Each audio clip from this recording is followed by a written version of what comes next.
चाहिए था कि किसी भी देश के ऊपर होने वाला हमला गलत था, हम ये और कोई उम्मीद नहीं कर सकते थे।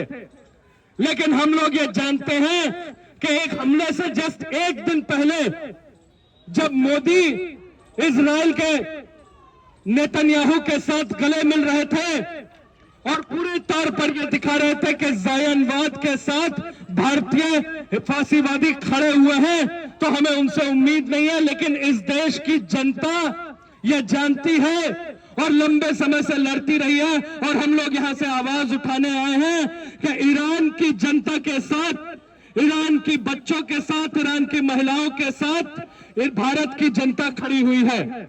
और ये हमला तब किया गया, जैसा साथी चिरांशु ने बताया, जब अमेरिका ढोंग कर रहा था, ओमान के जरिए नेगोशिएशन कर रहा था कि न्यूक्लियर आर्मामेंट जो कर रहा है ईरान, उसको बंद करवा दिया जाए।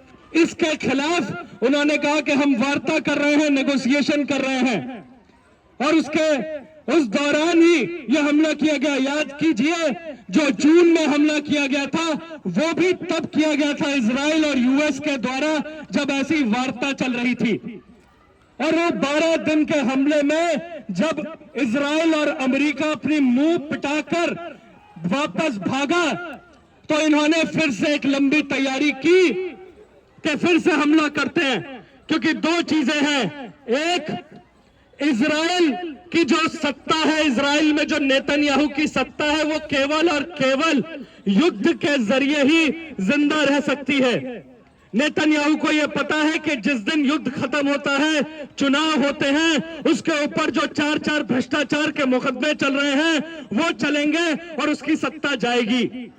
तो वो जब तक पश्चिमी एशिया में युद्ध खींच कर रखेगा, तब तक उसकी सत्ता बरकरार रखेगा। दूसरी तरफ डोनाल्ड ट्रंप अपने आप में फंसा हुआ है कि जो डोनाल्ड ट्रंप ने भी देखा पिछले समय में आईसीई के द्वारा जो किया गया, उसके खिलाफ देश की जनता, अमेरिका की जनता उसके खिलाफ आवाज उठा रही है। सुप्रीम कोर्ट में डोनाल्ड ट्रंप के टैरिफ का जो उसने लागू किया था उसको हटा दिया गया, और जो पूरा उसकी जितनी भी जो बातचीत थी वो लगातार जो हवा बना रहा था वो लगातार नीचे जा रहा था। इसलिए ईरान पर हमला करके खामेनी को खत्म करके ये चेहरा दिखाने की कोशिश है कि हम लोग कैसे बड़े नेता के तौर पर उभर सकते हैं। लेकिन ये एक जुआरी का दाव है, यह जुआरी का ऐसा दाव है जो ये सोचता है कि इस जुए से कोई ऐसा नतीजा निकल जाए, क्या पता आगे क्या हो। लेकिन ये खुद नहीं जानते हैं कि इन्होंने पश्चिमी एशिया में ये किन अंतर्विरोधों में फंसेंगे। और ये पहले भी हुआ है, जब अमेरिका ये बोलकर कि वो किसी देश के अंदर जनवाद लाने के लिए गया है, किसी देश में अपनी सत्ता को बचाने के लिए गया है, तब उसने वहां से अपना मुंह पिटवाया है। इससे पहले अफगानिस्तान में, इराक में, सीरिया में, लीबिया में, वहां जब भी हस्तक्षेप हुआ है, अब वहां पर वो उसकी सेना फंसी हुई है, उसको वहां से वापस भागना पड़ा है। और आज भी यहाँ पर ईरान में जो वो हमला कर रहा है, ईरान की सत्ता ने उसको जवाब जो दिया है, अभी तक वो उसमें फंसा हुआ है।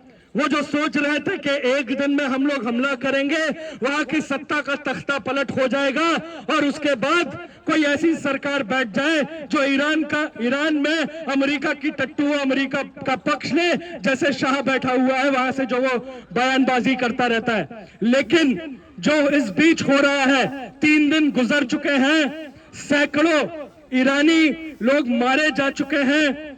जो ईरानी नेतृत्व है उसके शीर्ष कई नेता, 40 से ज्यादा नेता, बड़े कमांडर मारे जा चुके हैं। लेकिन ईरान अभी भी लड़ रहा है, उसकी लड़ाई अभी भी जारी है। ईरान की जनता जो वैसे अपने इस धार्मिक कट्टरपंथी खामेनी की जो सरकार मौजूद थी उसके खिलाफ खुद संघर्ष लड़ रही थी, अपने जनवादी अधिकारों के लिए लड़ रही थी, लेकिन वो भी जानती है कि किसी भी साम्राज्यवादी हुक्मरान के आगे वो घुटने नहीं टेकेगी। तो वो भी अब मिलकर खड़ी है और इस साम्राज्यवादी युद्ध का मुखालफत कर रही है। और हम लोग आज यहीं पर ये बात करने के लिए आए हैं, ये युद्ध जिसमें युद्ध शुरू करने के बाद से डोनाल्ड ट्रंप और नेतन्याहू कई बातें कर चुके हैं। पहले दिन बोला कि युद्ध इसलिए था कि ताकि न्यूक्लियर कैपेसिटी जो है वो खत्म की जा सके।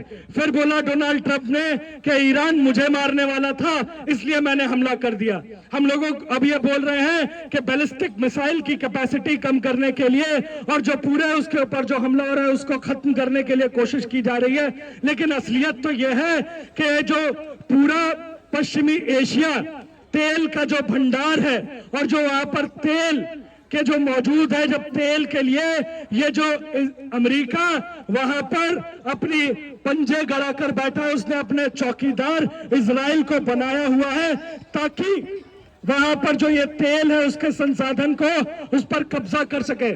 और ईरान की जनता भी जो झेल रही है वो यही झेल रही है। अमेरिका जो पिछले 2.5 दशक से आर्थिक संकट के बाद से गुजरता हुआ उसकी शक्ति लगातार कम होती जा रही है, तो वो अपनी कम होती हुई शक्ति में लगातार ये कोशिश कर रहा है कि दुनिया को युद्ध में झोंक सके। एक तरफ यूक्रेन का युद्ध, फिर वेनेजुएला में मादुरो को उठा लेना, एब्डक्ट कर लेना, उसके बाद क्यूबा में लगातार तेल का संकट पैदा करना, ग्रीनलैंड पर कब्जा की कोशिश करना, और ये जो कोशिश है वो लगातार कर रहा है। और अब जो उसने ईरान पर हमला किया है वो अगर हम लोग लंबे काल में देखें तो वो असल में इसलिए है क्योंकि जो साम्राज्यवादी शक्ति के तौर पर अमेरिका नीचे अपनी उसकी शक्ति गिरती जा रही है, इसी वजह से वो पूरी दुनिया को युद्ध में झोंक देना चाहता है। इन युद्धों को झोंक कर वो अपनी शक्ति को टालने की कोशिश करेगा। और जो दूसरी धुरी रूस और चीन की है, जो समर्थन कर रही है वैसे ईरान को, लेकिन अप्रत्यक्ष समर्थन कर रही है।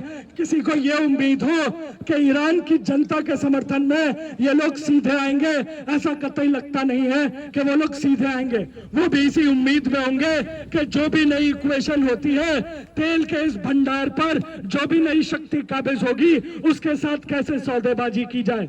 ईरान जो आमतौर पर उसके पक्ष में खड़ा होता था, लेकिन अभी ये भी एक वेटिंग गेम